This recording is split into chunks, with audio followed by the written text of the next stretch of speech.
HD Sports በሁሴን አብዱልቀዲና በዳዊት ንጉሴ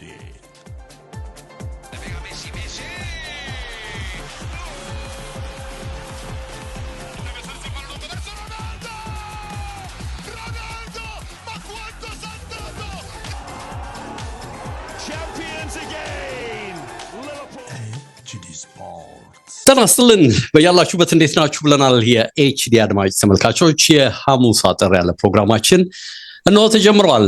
ቻምፒየንስ ሊጉ ለባርሴሎናና ሊቨርፑል ትናንት የተመቸ አልነበረም። ሁለቱም በተመሳሳይ ውጤት እንግዲህ ተሸንፈው ወጥተዋል። ባርሳ በሜዳው ነው ሽንፈት ያስተናገደው በአትሌቲኮ ማድሪድ። የመልሱ ጨዋታ እንግዲህ አትሌቲኮ ላይ ምን ሊሆን እንደሚችል መገመት ይቻላል። አትሌቲኮ ከወዲሁ አለፈ ማለት ይቻላል እናነሳለን። ከዛ ውጪ እንግዲህ ሊቨርፑል ወደ ፓሪስ ሄዶ ነበር። ፓሪሶች ወይም ፔጂዎች በርካታ ድሎችን ፈጥረው አስቸጋሪ የነበሩ ሁለት ጎሎችን ግን አስቆጥረው 2-0 አሸንፈው ወጥተዋል።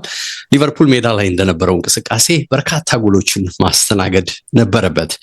የሊቨርፑል እድልስ ከወዲሁ ያከተመ ነው ምን ሊባል ይችላል እናነሳለን።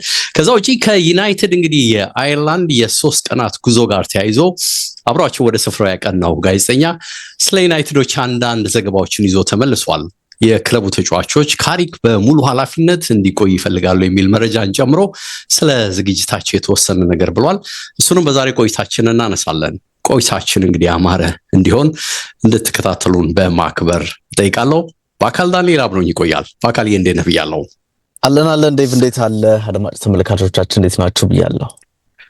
ተገናኘን እንግዲህ የአልተጠበቀ የሚመስለው የባርሴሎና ውጤት ይመስለኛል አይደል? ብዙ ነገሮችም የኩባሲ በቀይ ካርድ መውጣት እንደቀየረ ማሰብ ይቻላል።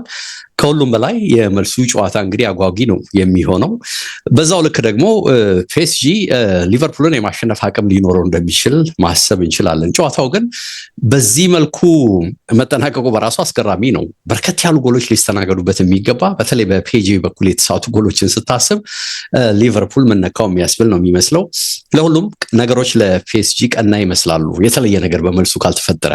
እስቲ አጠር አድርገን እነዚህን ጨዋታዎች እንግዲህ ካለን የሐሙስ ሰዓት መነሻ ባካልዬ የሊቨርፑል ጨዋታ ላይ እንግዲህ የአሰልጣኝ አርነ ስሎት የመጀመሪያ ምናልባት በዚህ የውድድር ዓመት የመጀመሪያ የሆነው የታክቲካል ትዊክ በፎርሜሽን ረገድ የነበረ ቅያሬ ነው ዴቭ። 3 የመሃል ተከላካዮችን በባክስሪ ለመጫወት የተደረገ ጥረት ነው። እንደዚህ አይነት ነገሮች የፔዥን የመስመር ማጥቃት ዱዌ ክቫራሽኬላ አይነት ተጫዋቾችን ለመከላከል የተደረገ ጥረት ነበር፣ ግን ከመቁሰል አልተረፉም። ደግሞ ሁለቱ በጣም አስደናቂና የግቦቹን ባለቤት የነበሩት በመስመር የሚጫወቱት ተጫዋቾች ናቸው። የጨዋታው ኮከብ ኢቭን ኳሱ ካለቀ በኋላ እንኳን እንዴ ስትመለከት ከግብ ካስቆጠሩት ውጪ ስክሪኑ ያመጣው ጊዮርጊ ማማርዳሽቪሊ ነው። ይሄ ጆርጂያዊ ግብ ጠባቂ በሌላኛው ጆርጂያዊ የመስመር ተጫዋች እንግዲህ ትናንት ብልጫ ተወስዶበት ማማርዳሽቪሊ ላይ ክቫራሽኬላ ግብ አስቆጥሮበታልና ተጨማሪ ግቦች እንዳይቆጠሩ ማድረግ መቻሉ እጅግ የተለየ እንዲሆን አድርጎታል። ዴምቤሌ ሃትሪክ መስራት ነበረበት። እንደውም ሰምተው ከሆነ ልክ ረፍት ላይ እንዴት ነው የመጀመሪያው አጋማሽ ተብሎ ፔተር ሽማይክል ሲጠየቅ ምን አለ? ለሁለቱም አሰልጣኞች የሚያስደስት ይመስለኛል አለ። ለሊቨርፑል አሰልጣኝ በአንድ ግብ ብቻ ረፍት መውጣታቸው አለ። የፔዤ ደግሞ እንቅስቃሴው አርኪ ነው የሚል ነገርን ፉል ዶሚኔሽን ነበረው የሚል ነገር ሲያነሳ ነበርና ራሱ መንገድ ነው ሰከንድ ሃፍም እየተቀጠለው። ስለዚህ ሊቨርፑሎች ደስተኛ የሚያረጋቸው ነገር በሁለት ግብ ልዩነት ብቻ በጨዋታው መሸነፋቸው ያንን ነገር ልታነሳ ትችላለህ። የመከላከል እንቅስቃሴያቸው ይሄ ግብ ጠባቂው ያደናቸዋል እንጂ ኳሶቹ በመከላከል ብቃት በእንደዚህ አይነት ነገር የተረፉ አይደሉም። ብዙ ጊዜ የሊቨርፑል ተጫዋቾች ኢንክሉዲንግ ኢብራሂማ ኮናቴን ሌሎችንም ልትጠቅስ ትችላለህ፣ በጣም በቀላሉ ይታለሉ ነበረ። የቦታ አጠባበቃቸው በጣም ደካማ ነበርና ሼፓቸው ይበላሽ ነበረ። እንደ አንድ ዩኒት የማይጫወት ሊቨርፑልን ነበረ የተመለከትነው። በእንቅስቃሴ ረገድ ደግሞ የሞሐመድ ሳላህም አለመኖር ያው 3 የማል ተከላካይ ሲሆን ማጥቃት ባህሪ ካላቸው ተጫዋቾች አንዱን ተጠባባቂ ታደርጋለህ።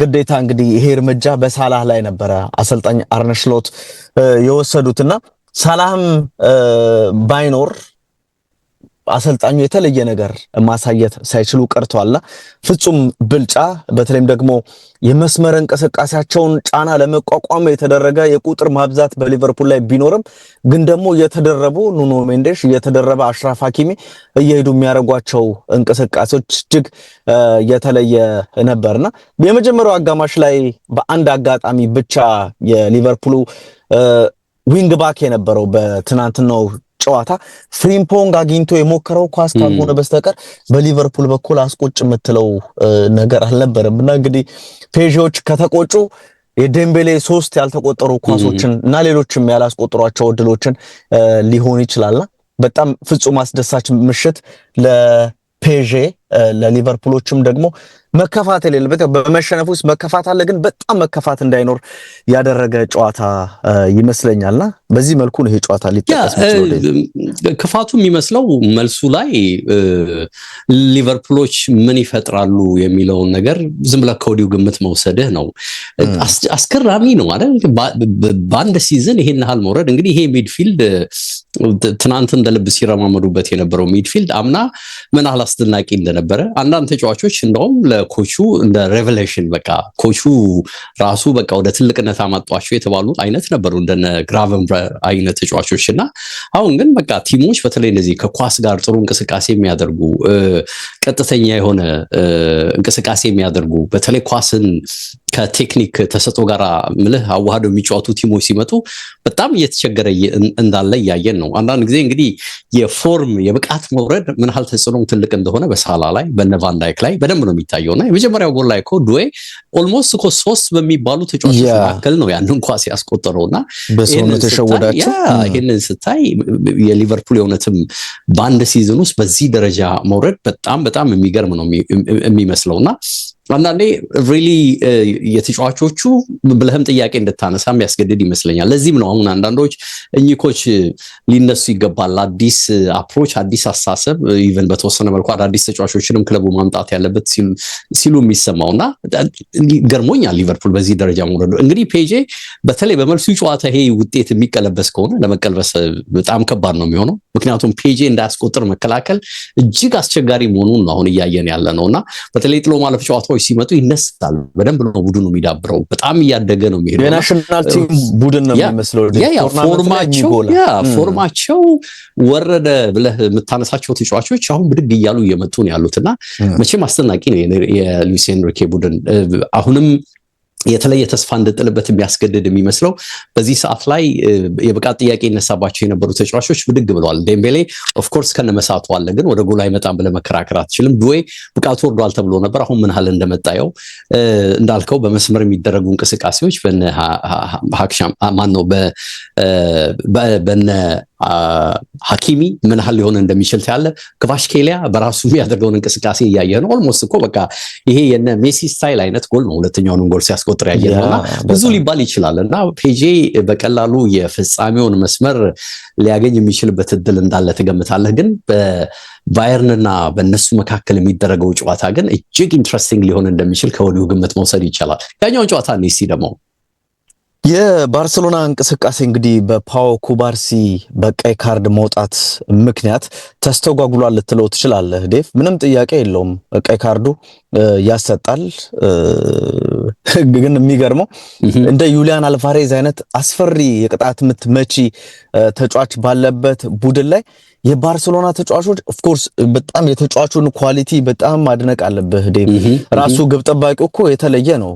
ምናልባት አውሮፓ ላይ ካሉ 2-3 ምርጥ ግብ ጠባቂ በዘንድሮ የውድድር ዓመት ብቻ 3-4 ምርጥ ግብ ጠባቂዎችን ሜንሽን አድርግ ብትባል ይሄንን ዩዋን ጋርሲያን አለመጥቀስ አትችልምና ዩሊያን አልቫሬዝ እንዴት ቅጣት ምቱን እንዳስቆጠረው ስታይ ይሄ ከባርሴሎና መከላከልም አቅም በላይ የሆነና ቀይ ካርድ ልክ ያ የኩባርሲ እንቅስቃሴ ሁለት ጉዳት ነው የፈጠረባቸው። ልክ እንደ ይሄ ፔናልቲና ቀይ ካርድ ነው የሚመስለው ምክንያቱም ጎሉ ተቆጠረ ወዲያው ነው አልቫሬዝ ጎሉን አስቆጠረው። ከዛ በፊት ግን ባርሴሎና በተለይም ደግሞ በዛኛው መስመር ራሽፎርድ ባለበት መስመር ነው ብዙ እንቅስቃሴ ብዙ ጫና ለመፍጠር ጥረቶች የሚደረጉ የነበረው የመጨረሻ ይሄ ምርታማነት ፍሩትፉል አልነበረም። ግን ደግሞ በእንቅስቃሴ ረገድ በጣም ጥሩ ብቃትን ለማሳየት በራሽፎርድ በኩል ጥረቶችን ተመልክተናልና ከቀይ ካርዱም በኋላ በባርሴሎና በኩል እድሎች ነበሩ። አሁን ልክ ቅድም ያነሳነው ከሊቨርፑል ጋር የሚለያየው በደንብ እድሎችን ፈጥሮ ነው። ባርሴሎና ተደጋጋሚ እድሎችን ግብ ጠባቂው ሙሶ የመጨረሻ አፈጻጸማቸው ኦን ታርጌት አለማድረግ ወይም ኢላማውን አለመጠበቅ ነገርን በባርሴሎና በኩል እንደ መጥፎ ነገር ልታየው ትችላለህ። ይሄ ጨዋታ ፍጹም አላለቀም ዴቭኔ 2-0 ባርሴሎና ሜዳ ላይ ቢሸነፍም ባርሴሎና ሄዶ የመቀልበስ እድል ሁሉ ሊኖር ይችላል። የዲየጎ ሲሞኔ ቡድን መከላከሉ በጣም ደካማ ሆኖ በቃ የሚሰበር አይነት ነገር ኦርጋናይዜሽኑ በፊቱ አይነት እንዳልሆነ መቸስ ያሁን የትናንት ጨዋታ ብቻ አይደለም እንድንመሰክር የሚያደርገን ያለፉት 2-3 ዓመታት የዲየጎ ሲሞኔ ቡድን በሚታወቅበት የመከላከል ጥንካሬ ላይ አይደለም፣ ግን እድሎችን ደግሞ በአግባቡ የተጠቀመ ቡድን ልትለው ትችላለህ። ሶርሎት ተቀይሮ ገብቶ እንደዚህ አይነት እድል ብዙ ላይ ያገኝ ይችላል። ባርሴሎና ያጠቃል በ10ም ተጫዋች ሆኖ የማጥቃት ነገሮች ሊኖሩ ይችላሉ። የተቀየሩትም ተጫዋቾች በመጀመሪያው አጋማሽ እነ ፔድሪ ተቀይረው እንዲወጡ የተደረገበትና እነ ፌርሚን ሎፔዝ የገቡበትም እንቅስቃሴ በደንብ እንቅስቃሴውን ለማፍጠን በተለይም ደግሞ ማጥቃቱን ለመደገፍ የተደረገ ጥረት እንደነበር ተመልክተናል። ግን በቂ የሚባል አልነበረም ብለህ ነው ይሄንን ጨዋታ የባርሴሎናውን እንቅስቃሴ ልትናገር የምትችለው። ግን እድሎች አልተፈጠሩም፣ በቂ እድሎች አልተፈጠሩም ማለት ግን አይቻልምና ያጠቃቀም ክፍተት በባርሴሎና በኩል እንደ ችግር እንደ ክፍተት የተመለከትንበት ደግሞ የኩባርሲ ቀይ ካርድ ብዙ ነገሮችን የቀየረበት አጋጣሚ ነው ልትለው ትችላለህ። ይሄን ነው ማለት የሚቻለው። በአስር ተጫዋችም ሆኖ ያደረጉትን ጥረት በተለይ ሚድፊልዱን ለመቆጣጠር እድሎች ለመፍጠር ያደረጉትን ትግል በደንብ ነው አፕሪሺየት የምታደርገው። ኦፍ ኮርስ የኩባርሲ ቀይ ካርድ ብዙ ነገር ቀይሮታል ማለት ትችላለህ። ኑ ካምፕ ላይ መሆኑ ትልቁ ስቴዲየማቸው ላይ መሆኑ ተጽዕኖ ትልቅ ነው። ኦፍ ኮርስ ከባርሴሎና አንፃር በተለይ ባርሳን ማለፍ ብዙዎች የሚናፍቁ የሚመስለኝ በባርሴሎና እና አርሰናል መካከል በቀጣይ ሊኖር የሚችል እንግዲህ ጨዋታ ሁለቱም የሚያልፉ ከሆነ ናፋቂ ወይም ተናፋቂ ስለሚሆን ይመስለኛልና አትሌቲኮ የሚያልፍ ከሆነ ግን ምናልባት በሁለቱም በተለይ በአርሰናልም በአትሌቲኮም በኩል በተወሰነ መልኩ ሊደረጉ የሚችሉ ጥንቃቄዎች የግማሽ ፍጻሜ ውድድር ላይ ምን አይነት ተጽዕኖ ያሳርፋሉ የሚለውን የሚያነሱ ወገኖች እንዳሉ እዚህ እስከ ግምት ታስገባለህና ባርሳ ሞር ኳስ ላይ ፎከስ ስለሚያደርግ አርሰናል ያንን ለማክሸፍ በተለይ በትራንዚሽን በተለይ ሃይላይኑን ለመስበር የሚያደርገውን ጥረት ለማየት ብዙዎች እንደሚናፍቁ አስባለሁና እንዳልከው ነው አላለቀም ብለን መናገር እንችላለን። ስቲል አትሌቲኮ ሜዳ ላይ ሜትሮፖሊታን ላይ ቢሆንም ተጽዕኖ ትልቅ ነው ብለህ ነው የምትናገረው። ጨዋታው ላይ ብዙ ሊባል የሚችል ነገር የለም እንዳልከው እንግዲህ ሁለቱ ጎሎች የመጡበት ቅጽበት በራሱ የባርሴሎናን ሞመንተም በደንብ እንደገደሉት ማሰብ ትችላለህ። ግን በተለይ ከቀይ ካርዱ በፊት የነበሩ ድሎች በሁለቱም በኩል ይታይ ስለነበር ጨዋታው በዛ ስሜት ቀጥሎ ቢሆን ኖሮ ምን አይነት ለተመልካች አስደሳች መልክ ሊኖረው እንደሚችል ግምት ትወስዳለህ። ከዛ ውጪ ግን ይሄ በቃ 20 ዓመት በኋላ ነው አይደለ ራሱ አትሌቲኮ ማድሪድ እዚህ ካምፕ ኑ ላይ መጥቶ ሲያሸንፍ እና ፈርናንዶ ቶሬዝ በነበሩበት አትሌቲኮ ማድሪድ ዘመን ነው 2006 የካቲት ወር ላይ ነበርና ከዛ በኋላ የተገኘ በካምፕ ኑ የተገኘ የመጀመሪያ አትሌቲኮ ድል ነው እሱን ለማንሳት። ያ ከዛ ውጪ ግን ይሄ በቃ እስላሞፎቢያ ነው አይደል ያሉት አሁን ላሚን የማልን ለመንካት በሚል የአትሌቲኮ ደጋፊዎች አሁን ትናንትም ከጨዋታው በፊት ያንጸባረቁት ነገር በጣም በቃ ምን ያህል መልኩን እየሳተ እንዳለ ያለ እግር ኳስ ያለ እንግዲህ ተጫዋች ዞሮ የሚወክለው ስፔንን ነው። የባርሴሎና ተጫዋች ይሁን እንጂ የስፔን ብሔራዊ ቡድን ተጫዋች ነው። አሁን ይሄ የተለመደ ሆኗል። በቀለም፣ በዘር፣ በማንነት፣ በሃይማኖት በቃ መቃወም እየተለመደ መጥቷል ዓለም እግር ኳስ ላይና በተለይ ስፔን ሲሆን ደግሞ ሁሉ ነገር ይጎላል። እንግዲህ የራስ ሀገር ተጫዋች ሆኖ በክለብ ሴንቲሜንት እንግዲህ የአንተ ክለብ ተጫዋች ባለመሆኑ ብቻ እሱን ማጎሳቆል የሆነ ነገር ማድረግ ገና ለገና ውጤት ያመጣልኛል ብሎ መገመት እና ይሄ በቃ ስፔን ሊፋቱት የማይችሉት ችግራቸው እንደሆነ ደጋግሞም እየታየ ነው። ዩናይትድን ወደ ተመለከተው ጉዳይ ልለፍ በአካል እና የዩናይትድን ልምምድ የተከታተለ አንድ ጋዜጠኛ በካሪክ በጎ ነገሮች መፈጠራቸውን እየተናገረ ነው ያለውና ተጫዋቾቹም ይሄው አሰልጣኝ በቋሚነት ክለቡን ቢረከብ እንደሚፈልጉ የሚገልጽ ነገር አንጸባርቆ አይቻለውና ጀምስ ዲኮር ይባላል። ለቴሌግራፍ ነው የሚጽፈው። ይህ ጋዜጠኛ እንግዲህ ትኩረቱ ኖቲንግሃም ፎረስት ነው። ሰሞኑን ግን ዩናይትድን ተከትሎ ወደ አየርላንድ አቅንቷል። የሱን ሐሳብ እያነበብኩኝ ነበር። እንግዲህ ስለ ኖቲንግሃም ፎረስት ብቻ የሚጽፍ ጋዜጠኛ ከሆነ በዚህ መልኩ እንግዲህ ደግሞ ስለ ዩናይትድ ለመጻፍ አየርላንድ መሄዱ ትንሽ ገረም ይላል። ለሁሉም አየርላንድ ሄዶ ምን ገጠመው፣ ያየው ልምምድ ምን ይመስላል፣ የተወሰኑ ተጫዋቾችንም አናግሮ ነበር። ከነሱ ጋር የተያዘው ጉዳይ ምን ይመስላል የሚለውን ነገር ጽፈውታል። እንግዲህ የዩናይትድ ተጫዋቾች 5-5 ሆነው እንግዲህ ተከፋፍለው ልምምድ ያደርጋሉ ነው የሚለውና አንዱ ተጫዋች በረድፍ በቆሙ ቀጫጭን ፖሎች መካከል ኳስን ወደ ውስጥና ወደ ውጭ እየገፋ ይሄድና ከርቀት 4-4 ሆነው ለቆሙ ተጫዋቾች በረጅሙ ወደኋላ ዞሮ እንግዲህ ይመታዋል ኳሱን ነው የሚለውና ከአራቱ ተጫዋቾች አንዱ ኳሱን በአየር ላይ ይቀበልና መሬት ኳስ ሳታርፍ አጠገቡ ላለው ተጫዋች ይሰጣል። አጠገቡ ያለውም እንደዛው ለቀጣዩ ይሰጥና እንግዲህ አራተኛው ተጫዋች በስታይል ኳሷን መሬት ላይ ባለው ጠባብ ትንሽዬ ጎል ላይ አልሞ ማስቆጠርን የመተግበር ነገር ነውና እንግዲህ ይሄ ፐርፌክሽንን ለማምጣት ኳስ ቁጥጥርህን እርስ በርስ ከጓደኛ ጋር በደንብ የመቀባበል ኳሊቲህን በስተመጨረሻ ደግሞ አፈጻጸምህን በጠባብ ስፔስም በትንሽ ሁኔታም በቅጽበትም የተሳካ አይነት አፈጻጸም እንድታደርግ የሚተገበር የሚመስል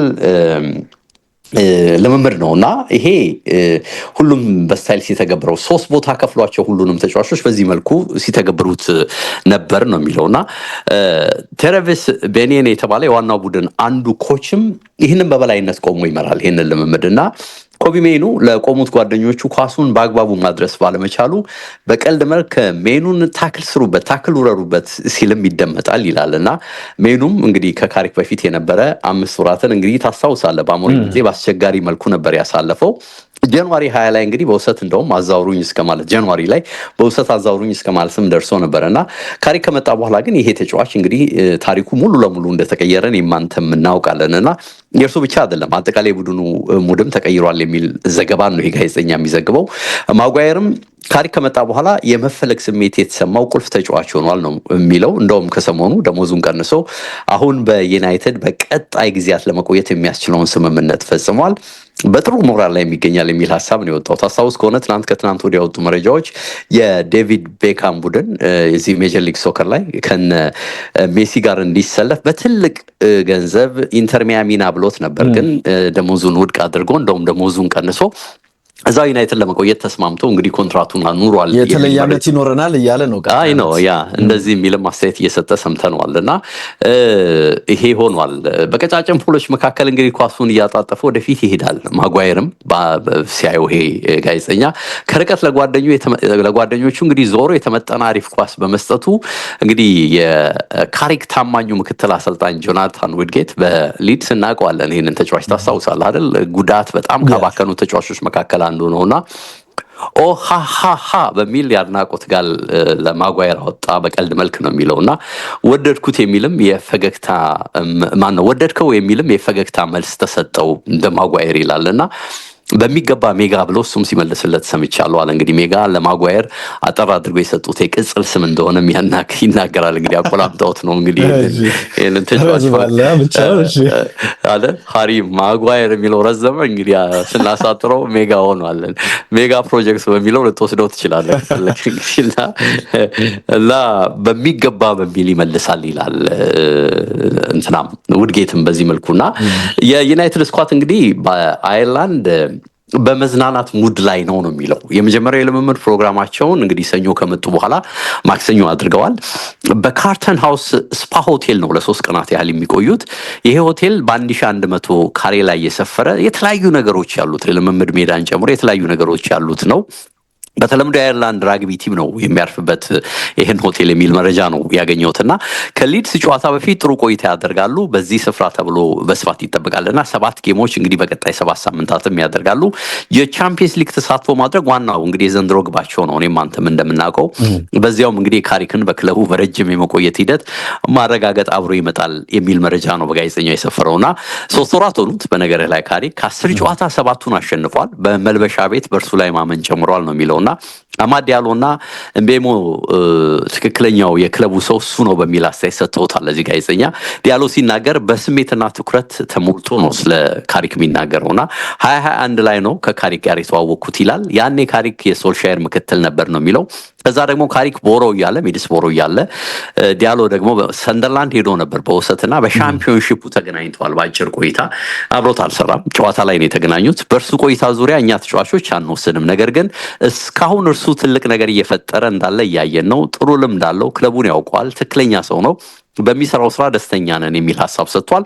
ከሁሉም ተጫዋቾች ጋርም ጥሩ መግባባት አለው በሚል እንግዲህ አስተያየቱን ሲገልጽ አንብቤያለሁ። እምቤሞም ሲናገር ከእያንዳንዳችን ጋር እንዴት መነጋገር በግልጽ እንዳለበት ያውቃል። በጣም የተረጋጋ ሰው ነው። ከመጣ ጀምሮ በተጫዋቾች መካከል ድጋፍ ያለው ድጋፍ እጅግ እያደገ እንደመጣ በደንብ አይተናል የሚል አስተያየትን ሰጥቷል። እንግዲህ ፈርናንዴዝን ጨምሮ ከካዝሜሮና ሌሎች አንጋፋ የቡድኑ ተጫዋቾችም በካሪክ ስራ ደስተኛ የመሆን ስሜት በደንብ ነው የሚታየው። እጅግ ተገርመውበታል የሚል መረጃ ነው የወጣውና ለእርሱ ያላቸው ድጋፍም ከጊዜ ወደ ጊዜ እየጨመረ ነው። በእርሱ ብቻ ሳይሆን ከጀርባ ባሉ ረዳቶቹም ስብጥር ተደንቀዋል ነው የሚለው ጋዜጠኛ። ይህ ስብስብ ማቶላንድን፣ ጆኒ ቫንስንም ያካትታል። በነገር ላይ ቅድም ከጠቃቀስኳቸው ምክትሎችና ሌሎች አሰልጣኞች ውጪ ማለት ነው። ካሪክ ከመጣ ጀምሮ ባስመዘገበው ውጤት ከተለካ በሊጉ አንደኛ ነው። በ10 ጨዋታ 23 ነጥቦች ወስዷል። አርሰናል በ10 ጨዋታ እሱ በነበረበት ከመጣ በኋላ 21 ነው የወሰደው። ሲቲ በ10 ጨዋታ 19 ነጥቦች ነው የወሰደውና ይሄ እንግዲህ ተጽዕኖ ይሄ አሰልጣኝ ስለመጉላቱ በደንብ ያሳያል የሚል መረጃ ነው የወጣው። በእርግጥ ሲዝኑ ገና ነው። ጠንካራ ፈተናዎችም ከፊታቸው እንደሚጠብቃቸው ይታወቃል። በሊጉ 3ኛ ናቸው፣ 6 ነጥቦች እንግዲህ 5ኛ ካለው ሊቨርፑል ይርቃሉ። እንግዲህ ሊድስን የፊታችን ሰኞ ሲገጥሙ ከ24 ቀናት የረፍት ጊዜ በኋላ እንግዲህ የሚያደርጉት ጨዋታ ነው። ምን ያህል እንዳረፉ በደንብ ማየት ትችላለህ። ይሄ ረፍት ይጠቅማል ወይስ ይጎዳል? በደንብ ይታያል ነው የሚለው ዘጋቢው። ካቲቶር ላይ ግን የ15 ቀን ረፍት አድርገው ሲመለሱ በኤቨርተን ተቸግረው ነበርና ረፍትም ከፉክክር ጨዋታዎች በራክ ቁጥር ይዞ በሚመጣ ጣጣ አለው በሚል ያስቀምጣልና አንዳንድ የረፍት ጫና ከባድ ነው ብሎታልና ያረፉበት ሆቴል የልምምድ ሜዳን ግን ለነርሱ እንዲሆን በሚል ሆቴሉ አስታክሎን ያቀርበላቸው ተብሏል። እዚህ ከተማ ሜዳ ላይ በቀጣይ ነሐሴ የቅድመ ውድድር ዝግጅትም ከሊድስ ጋር ለማድረግ ቀጠሮ ይዘዋል። 82000 ተመልካች በሚይዝ ስቴዲየም ነው የሚጫወቱት የሚል መረጃም ወጥቷል። ሊድስ ከሊጉ የሚወርድ ከሆነ ጨዋታው አይከናወንም። እንዲሁ ኤፍኤ ካፕ ዋንጫን ካነሳም አይሆንም ብለዋል። ለምን? የጨዋታው ጊዜ ከኮሚኒቲ ሺልድ ውድድር ጋር ይጋጫል። እንግዲህ ኮሚኒቲ ሺልድ በኤፍኤ እና በፕሪሚየር ሊግ አሸናፊ መካከል የሚደረግ በመሆኑ ሊድስ ካሸነፈ አይሆንም ብለዋል።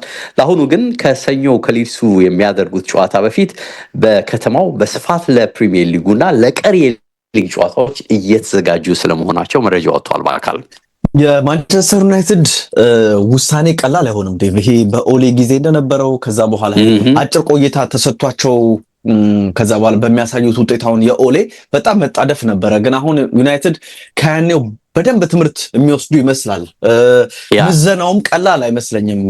አሁን ሜዳ ላይ በሚመዘገበው ውጤት ብቻ ሳይሆን ቡድኑ ተስፋ እያሳየ ነው አይደለም። በተናጠል የተጫዋቾች ለውጥ ብዙ መመዘኛዎች የሚታይ ነገር ይኖራል። በደንብ እንደዚህ አይነት ነገሮችን የሚያልፍ ከሆነ ውጤቱ ያንን የሚገልጽ ነው እኮ። የሚገርም ነው። ከመጣ በኋላ እሱ 23 አርሰናል 21 ሲቲ 19 በጣም ሰፊ የሆነ ልዩነት እንዳፈጠረ ቡድን ውስጥ የሚያሳይ ነው።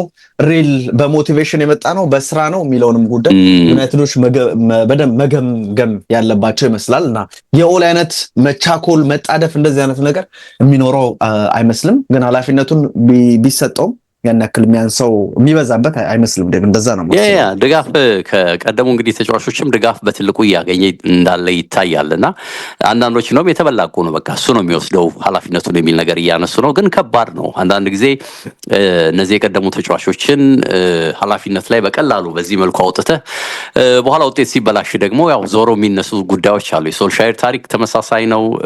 ሩድ ቫን ኒስተልሮይን እንዲሁ ኬርተከር አድርገው አምተውት የተፈጠረ ነገር አለ። ታሪክ በእርግጥ ቦሮ ትንሽ ሪሶርስ የሰራው ነገር ጥሩ ነው ይባላል። ግን በተወሰነ መልኩ ደግሞ ሜዳ ላይ ያለው ዝምተኛነት ሪሊ ለዚህ ትልቅ ክለብ ይመጥናሉ። አንዳንድ ጊዜ ኦፍ ኮርስ በዝምታ ውስጥ ነው ቡድንን የምትመራው። ግን ተጫዋች መሆኑ እንደዛ ስለነበረ ኢሞሽናል መሆንም በተወሰነ መልኩ የሚጠበቅብህ ይመስለኛል። አላውቅም ለሁሉም ግን ብዙዎቹ እያሉ ያሉት ካሪኬና ኃላፊነት ይወስዳል የሚል ነው የሚመስለው። እና እናብቃ አይደል? ያ ኤችዲ ስፖርቶች ነበረን። እንግዲህ ተወዳጁ ብስራት ኤፍኤም 101 ነጥብ ላይ ሰማችሁን። ለነበረን ጊዜ ከልብ አመሰግናለሁ።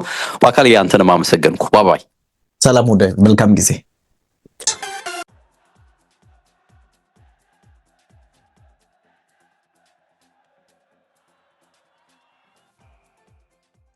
ኤችዲ ስፖርትስ በሁሴን አብዱልቀኒና በዳዊት ንጉሴ